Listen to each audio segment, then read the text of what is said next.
Senhora presidente, senhoras e senhores vereadores, eu vou reforçar um assunto que eu levei até a reunião ontem dos vereadores com o prefeito, que é uma preocupação e uma oportunidade com relação aos aeroportos. Quem tem acompanhado o que está acontecendo com o aeroporto Salgado Filho não vê uma perspectiva de previsão de retorno das atividades de forma plena ou até que retorne para algum tipo de atividade. Está fechado sem previsão de abertura. Eu ouvi um técnico falando sobre pistas de aeroportos, onde ele diz que não sabe quanto tempo vai levar para fazer uma análise da pista, porque é a segurança completa dos pousos e decolagens.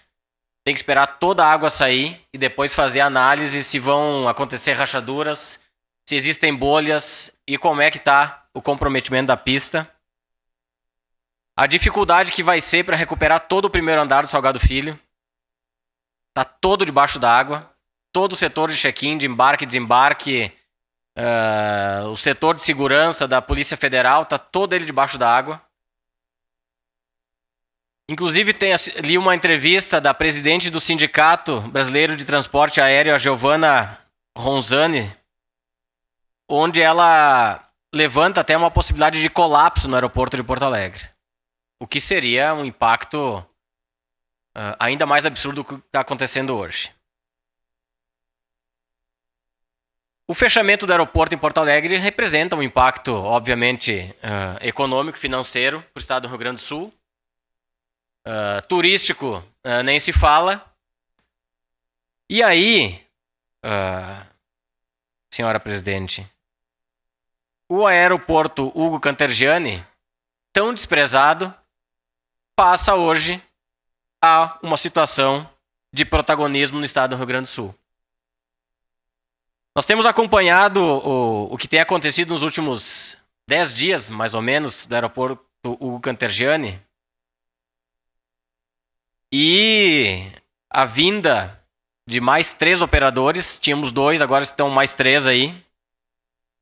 Saltamos de aproximadamente 5 voos diários para quase 50 voos. Alguns dias aconteceram 50 voos no aeroporto Hugo Cantergiani. Sem falar dos helicópteros, né, Tenente Cristiano? O senhor que tem uma grande experiência com relação ao que está acontecendo hoje no estado do Rio Grande do Sul, com relação à defesa civil. O que nós estamos vivendo em Caxias do Sul, porque o aeroporto Hugo Cantergiani hoje faz parte do corredor humanitário criado no estado, de recebimento, inclusive, de doações, de medicamentos, das mais diversas situações, estão passando por Caxias do Sul. E por que eu trago esse debate do aeroporto? Porque eu acho que nós temos que tomar algumas atitudes, inclusive, mediante essa crise toda, se cria uma oportunidade para a cidade. Está criada a oportunidade. E falei isso para o prefeito ontem, os vereadores que estavam lá acompanharam. Falei isso, por isso que eu faço questão de tornar público aqui. Porque o aeroporto Hugo Cantergiani sai de desprezado para solução. Né? Sai de desprezado para solução. E a gente espera que o município cobre a vinda do ILS, que vai auxiliar e muito nos pousos no período de inverno agora, que já começamos a viver, com relação à neblina. Precisamos de mais operadores aqui no aeroporto de Caxias do Sul. Estamos vivendo hoje dentro da capital aérea do estado. Tudo, praticamente tudo, hoje, desce aqui em Caxias do Sul. E por isso que é importante que a gente consiga internacionalizar o aeroporto para esses próximos dias de forma rápida. Não é um processo tão burocrático e tão difícil assim. Existe espaço, inclusive, para colocar a Polícia Federal dentro do aeroporto, porque muitos voos internacionais terão necessidade de vir para a cidade, o que vai gerar, né, vários impactos, inclusive econômicos e financeiros, positivos para a nossa cidade. Então eu vejo que nesse momento, e com o grande acúmulo de voos que já começa a acontecer aqui em Caxias do Sul, nós temos que aproveitar esse momento e requisitar tudo aquilo que em alguns momentos ou foram prometidos ou ainda não foram pedidos, que a gente consiga trazer para Caxias do Sul, porque a viabilidade do Hugo Cantergiani hoje é importantíssima para o estado do Rio Grande do Sul, e Caxias do Sul tem que se colocar nessa posição, né? Caxias do Sul tem que ser a protagonista na busca por esse processo, e nós temos que cobrar dos órgãos que gerenciam todo esse processo aéreo no Brasil, que esses recursos venham e que a operação venha para Caxias do Sul, né? Então, eu tenho certeza que isso pode andar de forma muito rápida, porque eu não vejo perspectiva de reabertura do Salgado Filho, e isso, consequentemente, vai impactar por aqui. Essa migração que começa e vai começar a acontecer de forma mais rápida, né, da Grande Porto Alegre, da região metropolitana, da região do Vale do Taquari, para regiões que recebem pessoas, como é o caso da Serra, da região norte do estado, da Grande Passo Fundo e do litoral, ela é, na minha visão, óbvia.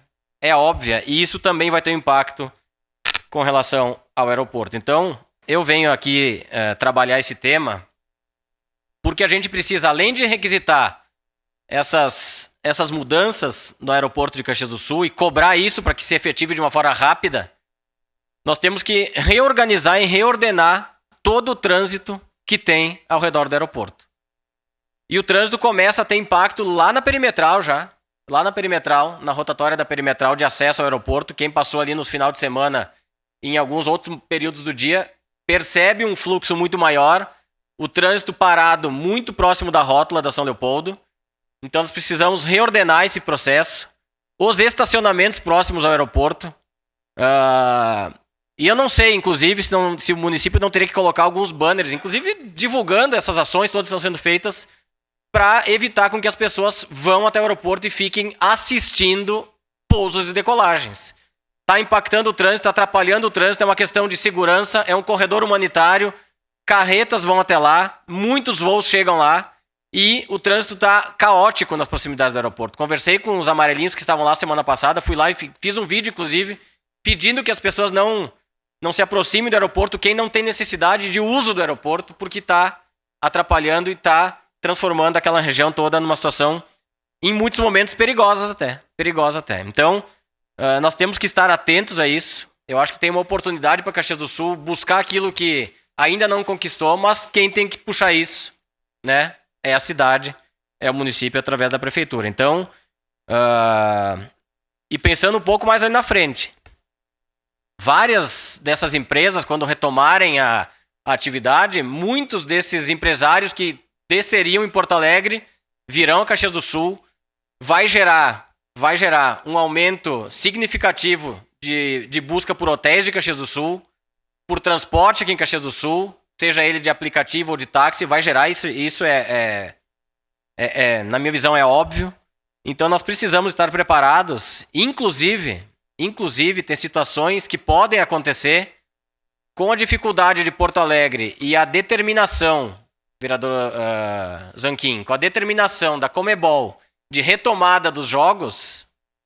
Eu sou totalmente contrário, acho que é um absurdo nós pensarmos em retomada dos campeonatos ou que os clubes gaúchos entrem nas competições, mas se a determinação acontecer e a dupla Grenal precisar jogar as competições internacionais, existe a possibilidade que seja aqui em Caxias do Sul e, consequentemente, essas equipes que vêm de outros países terão que pousar em Caxias. E aí nós precisamos ter o aeroporto, né, com autorização de voos internacionais.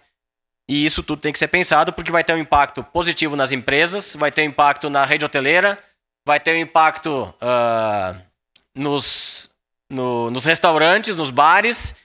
Consequentemente, isso vai impactar e muito a cidade de Caxias do Sul. Então, faço questão de tratar esse assunto. Levei isso ao prefeito ontem na reunião com os vereadores. Acho de extrema importância que a gente trabalhe isso e entenda o que está acontecendo. E para concluir, senhora presidente, nos últimos 30 segundos, para comunicar que a bancada do MDB no Congresso Nacional e no Senado Federal, todos os 44 deputados e os 11 senadores destinaram dos seus estados R$ 1 bilhão, somando 55 milhões de reais da bancada do MDB no Congresso e no Senado ao Rio Grande do Sul, né? Um trabalho feito pelo Isnaldo Bulhões, da Câmara, o representante do partido, o líder, e o Eduardo Braga no Senado. 55 milhões virão da bancada do MDB no Congresso e no Senado para a calamidade no estado do Rio Grande do Sul. Obrigado, senhor presidente.